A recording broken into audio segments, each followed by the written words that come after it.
Hello and welcome to the money nine. मैं हूं आपके साथ सिमरनजीत सिंह और आज एक ऐसा टॉपिक लेकर आए हैं। आरबीआई का एक हम कह लें कि बड़ा फैसला ये होने वाला है। अगर आप स्मार्टफोन यूज़ करते हैं और स्मार्टफोन तो खैर सभी यूज़ करते हैं, तो एक बड़ा डिसीजन ये आरबीआई का हो सकता है। सोचिए आपने ईएमआई पर नया स्मार्टफोन खरीद लिया, कुछ महीनों तक सब ठीक चला, लेकिन एक दो ईएमआई आपकी लेट हो गई और फिर अचानक से आपका फ़ोन लॉक हो जाए, आपका मोबाइल जो है वो ब्लॉक हो जाए। ना उसमें यूपीआई चले, ना बैंकिंग ऐप्स और ना ही सोशल मीडिया, और शायद कॉल्स भी जो है वो लिमिटेड हो जाएं। ये बात हम इसलिए कह रहे हैं क्योंकि हो सकता है कि ये जल्द ही हकीकत बन जाए। दरअसल रिजर्व बैंक ऑफ इंडिया एक ऐसे प्रपोजल पर काम कर रहा है जिससे लेंडर्स लोन डिफॉल्ट होने पर फाइनेंस्ड मोबाइल डिवाइसेस को रिमोटली डिसेबल कर सकते हैं। हालांकि दूसरी तरफ आरबीआई ने साथ ही कुछ बड़े प्रोटेक्शंस भी प्रस्तावित किए हैं, जैसे बिना नोटिस के एक्शन नहीं होगा, इमरजेंसी फीचर्स बंद नहीं किए जा सकेंगे और गलत तरीके से फ़ोन ब्लॉक हुआ तो लेंडर्स को पेनल्टी भी देनी पड़ सकती है। लेकिन आप सोचिए कि भारत में 116 करोड़ से ज़्यादा मोबाइल कनेक्शन हैं और करोड़ों लोग ईएमआई पर मोबाइल खरीदते हैं। ऐसे में सवाल यह है कि क्या अब ईएमआई मिस करना भारी पड़ सकता है? क्या बैंक सच में आपका मोबाइल बंद कर देंगे और इसका असर मोबाइल यूजर्स, लोन बोरोअर्स और फिनटेक कंपनियों पर कैसे पड़ेगा? इसे समझाने के लिए हमारे साथ हैं मनी नाइन की एडिटर प्रियंका संभव मैम। प्रियंका मैम, आपका बहुत बहुत स्वागत है। Thank you Simranjeet. तो प्रियंका मैम, क्या ये नया प्रपोजल है आरबीआई का? यानी कि अब मैं ये मानकर चलूं कि अगर एक भी ईएमआई मिस हुई तो मोबाइल जो है वो लॉक हो जाएगा, ब्लॉक हो जाएगा? बिल्कुल, लेकिन हाँ 90 दिन का समय मिलेगा आपको सिमरनजीत। उसके बाद ही, जैसा कि आपने खुद कहा शुरुआत में, कि इसमें स्ट्रिक्ट रूल्स जो हैं वो भी बनाए जा रहे हैं कि किस तरह से ये जो पूरा प्रोसीजर होगा। ये नहीं कि आपके साथ कोई मनमानी होगी या कहीं भी कंज्यूमर का अधिकार नहीं मारा जाएगा। लेकिन हाँ, लोन लिया है, आपको चुकाना है, नहीं चुकाएंगे तो फिर जो फ़ोन आपने फाइनेंस करवाया है वो फ़ोन बंद हो जाएगा। देखिए, ये सुन के काफ़ी डरावना लग रहा है, लेकिन मैं आपको बता दूं कि ये ना पहले जो खबरें आ रही थी उस पे थोड़ा सा ना ये राहत वाली बात है। पहले ऐसी खबरें आ रही थी, कई न्यूज़ पेपर्स ने ये रिपोर्ट किया था कुछ आज से 4-5 महीने पहले कि किसी भी लोन को अगर आप डिफ़ॉल्ट करेंगे तो बैंकर के पास ये राइट रहेगा कि वो आपके फ़ोन को लॉक या डिसेबल कर सकते हैं। लेकिन अब बात आई है सामने, आरबीआई ने अपने प्रपोजल में साफ कहा है कि ये प्रस्ताव दे रही है वो कि वो फोन जो फाइनेंसिंग के जरिए खरीदे गए हैं, यानी आपने अगर उस फोन पर लोन लिया है और वो उस लोन में अगर आप जो है चूकते हैं, तब जाकर के वो उस फोन को डिसेबल या लॉक कर दिया जाएगा। जिसमें सभी सर्विसेज को नहीं किया जाएगा, जो इमरजेंसी सर्विसेज हैं वो तो चलती रहेंगी, लेकिन सिर्फ फाइनेंस डिवाइस ही लॉक होगा। और ये केवल और केवल अभी जो लोन्स मोबाइल फ़ोन के लिए लिए जा रहे हैं उनके लिए लागू हो रहा है। दूसरे लोन पर कहीं से भी लागू नहीं होता। तो प्लीज़ इस कंफ्यूजन में नहीं रहिएगा। ऐसा नहीं है आपकी जो दूसरे लोन चल रहे हैं, चाहे पर्सनल लोन चल रहा है या होम लोन की ईएमआई चल रही है, वहाँ डिफ़ॉल्ट किया तो आपके फ़ोन पर कोई कार्रवाई नहीं होगी। लेकिन हाँ, आपके पास वो फ़ोन है जो आपने फाइनेंस करवाया है, उसकी ईएमआई की किस्त आप मिस कर गए हैं, आपको रिमाइंडर भेजा गया है लेकिन आप तब भी उसे चुका नहीं पाए हैं, तब ही होगा। तो ये टाइमलाइन भी सिमरनजीत समझा देती हूँ मैं। 90 दिन का डिफॉल्ट होने पर ये होगा। ऐसा नहीं है कि आपने एक मिस की और सीधा अगले महीने आपका फ़ोन जो है वो डिसेबल हो जाएगा।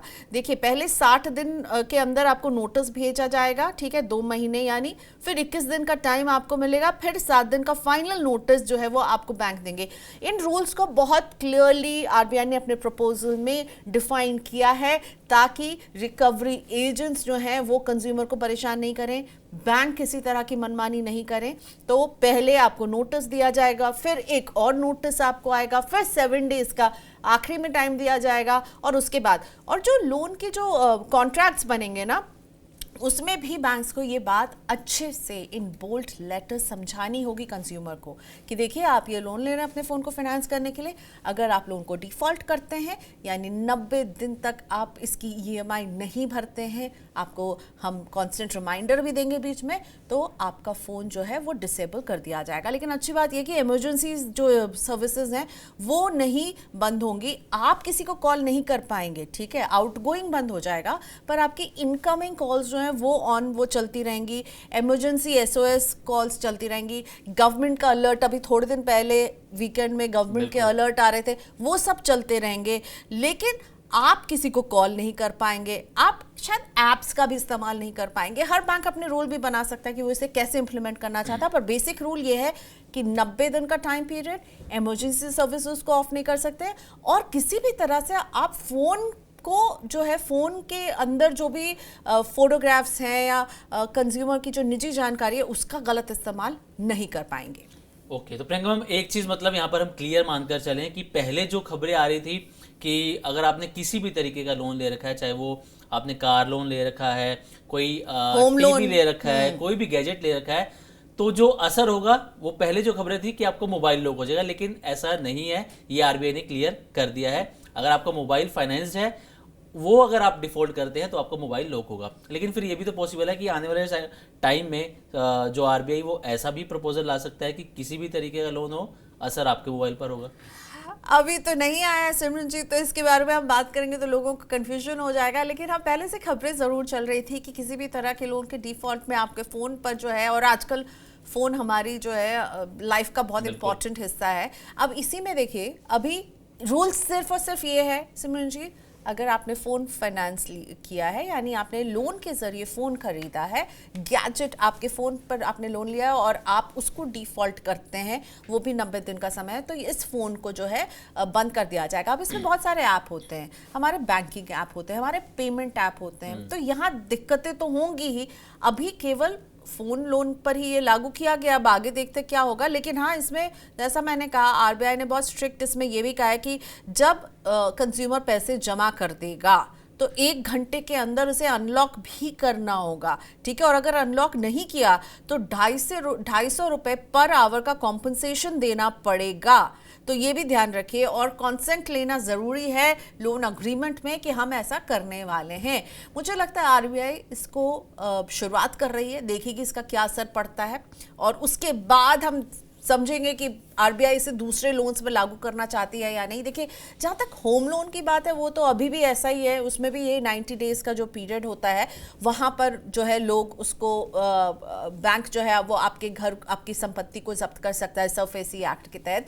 अभी तक इन गैजेट्स पर नहीं था, और मोबाइल फ़ोन्स पर लोन लेकर इसे खरीदना बहुत पॉपुलर है। जितने मोबाइल फ़ोन्स हैं उसका 1/3 फ़ोन्स जो है वो लोन के ज़रिए लिए जा रहे हैं, और सबसे ज़्यादा डिफ़ॉल्ट ना वो स्मॉल टिकट साइज लोन में नज़र आ रहा है, जो फ़ोन्स के लिए लिए जा रहे हैं, जो 1 लाख से कम है के लोन होते हैं। और इसीलिए इससे शुरुआत अभी आरबीआई करती हुई नज़र आ रही है कि अगर आपने लोन पर फ़ोन लिया है तो भाई लोन नहीं भरेंगे तो खामियाजा भी भुगतना पड़ेगा। बिल्कुल प्रियंका, हम 116 करोड़ मोबाइल कनेक्शंस हैं इस वक्त हमारे देश में। हो सकता है इससे थोड़े से ज़्यादा ही हो, 150 करोड़ के आसपास की हमारी आबादी है, 116 करोड़ के आसपास मोबाइल कनेक्शंस हैं। लेकिन आपको लगता है कि आरबीआई जिस तरीके से ये सख्त नियम ला रहा है, इसके बाद अब लोग ईएमआई पर मोबाइल लेने में भी थोड़ा सा यहाँ पर डरेंगे कि अगर एक ईएमआई अगर वहाँ से उनसे मिस हो जाती है तो उसके बाद ये भी बड़ा एक्शन उनको झेलना पड़ेगा यहाँ पर, और क्या इसका असर उनके सिबिल पर भी पड़ता हुआ नजर आएगा? बिल्कुल, मुझे लगता है आप किसी भी तरह का लोन जब लेते हैं उस पे अगर आप डिफ़ॉल्ट करते हैं तो आपके सिबिल स्कोर तो ख़राब होता ही है, बैंक उसे रिपोर्ट करते ही हैं, तो आपके सिबिल स्कोर पर असर पड़ेगा। इसीलिए अब लोग जो है ज़्यादा केयरफुल रहेंगे, और उसे चुकाने की तरफ जो है वो ज़्यादा जो है अटेंटिव रहेंगे कि भाई लिया है लोन तो चुकाना है, तो उतना ही लोन लें जितनी आपकी ज़रूरत है। ये नहीं कि बस एक अपने दोस्त के हाथ में नया फ़ोन देखा, अरे मैं भी खरीद कर ले आती हूँ और मैंने फट से लोन अप्लाई किया और फ़ोन, क्योंकि अब आप जब इन दुकानों में भी फ़ोन खरीदते जाते हैं वो तुरंत से आपको 4 जगह से बता देंगे कि आपको लोन मिल रहा है, आप ये फटाफट ले लीजिए। ये इतना ईजी एक्सेसिबल हो चुका था कि कोई भी व्यक्ति, हर इंसान के हाथ में अब फ़ोन नज़र आता है, क्योंकि फ़ोन की कीमत चाहे जो लोन है अवेलेबल, लोन लेकर के लोग जो है ये फ़ोन ले रहे थे। वैसे मैं आपको बता दूं कि पहले 2024 में ऐसे कई रिपोर्ट्स आई थी, मैं अब थोड़ा सा पीछे जा रही हूँ, 2 साल करीब पहले, जहाँ पर कुछ NBFCs और कुछ जो फर्म्स हैं जो केवल मोबाइल फ़ोन्स पर आपको लोन देती है, गैजेट लोन देती है, वो ऐसा कर रही थी। लोन नहीं चुकाने वालों का फ़ोन जो है वो बंद कर दिया जा रहा था, ठीक है। वो एकदम जो है इसको देख करके आरबीआई ने 2024 में कहा था देखिए ये कंपनियां इस तरह से मनमानी नहीं कर सकती हैं, क्योंकि अगर आपको ऐसा करना है, आप किसी का फ़ोन अगर लॉक कर रहे हैं, उसके कुछ रूल्स होने चाहिए। और यही रूल्स अब आरबीआई लेकर आई है, जिसमें बहुत स्ट्रिक्टली कहा जा रहा है कि आपको जो लोन का कॉन्ट्रैक्ट आप बनाएंगे, यानी अगर मैं एक मोबाइल फ़ोन विक्रेता हूँ और सिमरनजीत आते हैं मुझसे फ़ोन लेने, तो सिमरनजीत को डे 1 से पता होना चाहिए कि अगर मैं इनको लोन दिलवा रही हूँ किसी बैंक, किसी एनबीएफसी, किसी और लेंडिंग प्लेटफॉर्म से, इनको डे 1 से पता होना चाहिए कि अगर ये ईएमआई मिस करेंगे, यानी इन्फॉर्मेशन इनके पास होनी चाहिए, इनके कॉन्ट्रैक्ट में लिखा होना चाहिए अगर आपने ईएमआई मिस की 90 दिन के दौरान आपको रिमाइंडर भेजे जाएंगे, तब भी आपने नहीं दी तो ये फ़ोन से फिर आप बाहर कॉल नहीं कर पाएंगे, आपके जो ऐप्स हैं वो लॉक हो जाएंगे। तो इसकी जानकारी पहले ही कंज्यूमर को देनी बहुत ज़रूरी है। पहले क्या हो रहा था, रैंडमली फ़ोन बंद हो जा रहे थे, और यहाँ तक कि फ़ोन के इंफॉर्मेशन का गलत इस्तेमाल लोन की रिकवरी के लिए रिकवरी एजेंट्स कर रहे थे। उसी समय हमने देखा था रिकवरी एजेंट्स के लिए भी गाइडलाइंस आरबीआई लेकर आया था कि भाई आप सही समय पर फ़ोन करेंगे, शाम को 8 बजे के बाद आप फ़ोन नहीं करेंगे, अभद्र भाषा का इस्तेमाल नहीं करेंगे, पिक्चर्स मॉफ हो रहे थे, लोगों के कॉन्टैक्ट बुक में जा कर के, यानी फ़ोन बुक से नंबर्स लेकर के उनके रिश्तेदारों को, उनके बॉसेस को फ़ोन किया जा रहा था, उनको मतलब एक शर्मनाक स्थिति में डाला जा रहा था, उनके फ़ोटोज़ निकाल करके भेजा जा रहा था, देखिए हमारे पास आपकी फ़ोटो है। तो इन सबको देखते हुए एक तो रिकवरी किस तरह से होगी इसकी गाइडलाइंस आई, दूसरी बैंक आरबीआई ने कहा कि आप इस तरह से फ़ोन लॉक नहीं कर सकते हैं।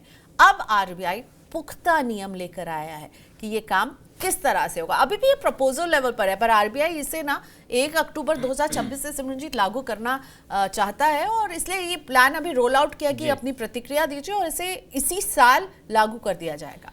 प्रियंका मैम, यहाँ पर एक और ज़रूरी सवाल, जो मौजूदा जो हालात चल रहे हैं उसको देखकर मैं आपसे ज़रूर ये सवाल लेना चाहूँगा। जियोपॉलिटिकल टेंशन्स चल रही हैं, हमारी इकोनॉमी पर भी उसका दबाव आ रहा है, नौकरियाँ जा रही हैं, सबसे बड़ी बात ये। अब अगर किसी व्यक्ति ने लोन पर मोबाइल ले रखा है, ईएमआई पे कर रहा है, उसकी नौकरी चली जाती है, या फिर मान लीजिए कोई टेम्परेरी जो है फाइनेंशियल उसके ऊपर प्रॉब्लम आ जाती है, ऐसे में क्या आपको लगता है कि आरबीआई उसे कुछ राहत दे सकता है अगर किसी व्यक्ति की नौकरी चली जाए? क्योंकि उसके लिए तो उस सिचुएशन में घर का खर्च चलाना भी मुश्किल हो जाएगा, तो मोबाइल की ईएमआई पे कैसे करेगा वो? क्या ऐसी सिचुएशन के अंदर, ऐसी स्थिति के अंदर आपको लगता है कि आरबीआई कुछ राहत यहाँ पर दे सकता है?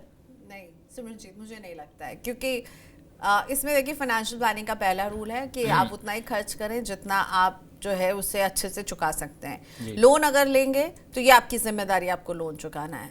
अगर आपकी नौकरी चली गई है तो अब ये इस लोन के मामले में, क्योंकि ये कहीं ना कहीं आपकी लाइफस्टाइल से जुड़ा हुआ खर्चा है। हमने आरबीआई को देखा था कोविड के वक्त में मॉरेटोरियम ईएमआई पे मिला था होम लोन के केसेस में, पर वो एक बड़ा लोन था, ठीक है। ये आप गैजेट के लिए, अपनी खुशी के लिए ले रहे हैं, आपको जितनी ज़रूरत है आप उससे थोड़ा सा ज़्यादा अगर स्प्लर्ज कर रहे हैं, और अगर आपकी नौकरी चली जाती तो इसमें मुझे तो नहीं लगता कोई रियायत आरबीआई देगी। और वैसे भी 90 दिन का समय है, पहले कि 60 दिन के बाद आपको एक नोटिस आएगा कि भाई आपको ये चुकाना है, आप कुछ फंड्स का इंतजाम कीजिए और ईएमआई दे दीजिए। फिर 21 दिन के बाद फिर एक नोटिस आएगा, फिर जब 7 दिन बचेंगे तब फाइनल नोटिस आएगा। तो इसमें आपको पैसे का इंतजाम करना होगा, और मैं हमेशा फाइनेंशियल प्लानिंग के शोज़ में कहती हूँ, और ऐसे ही समय के लिए आपके पास जो है ना एक वो इमरजेंसी फंड, एक आपातकाल फंड होना चाहिए, जिसमें कुछ पैसे ऐसे हों जो कुछ ऐसे खर्चे हों या कुछ ऐसे ईएमआईज़ हों जो आपको चुकानी बेहद ज़रूरी है, उसके लिए आपके पास कुछ पैसे हमेशा रहने चाहिए। तो मुझे नहीं लगता आरबीआई इसमें कोई रियायत देगा।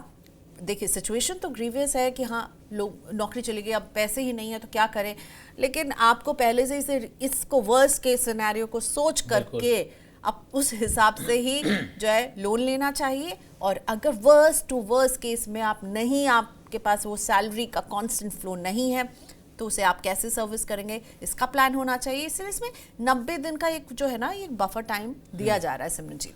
चलिए प्रियंका मैम, अब देखना ये होगा कि आरबीआई जब ये नियम लेके आता है, अभी तो खैर प्रपोजल है, जब ये नियम लागू होते हैं किस तरीके से उसे फ्रेम किया जाता है, किन लोगों को कितनी रियायत दी जाती है, कितने कठोर ये नियम होते हैं, ये देखना अभी बाकी है।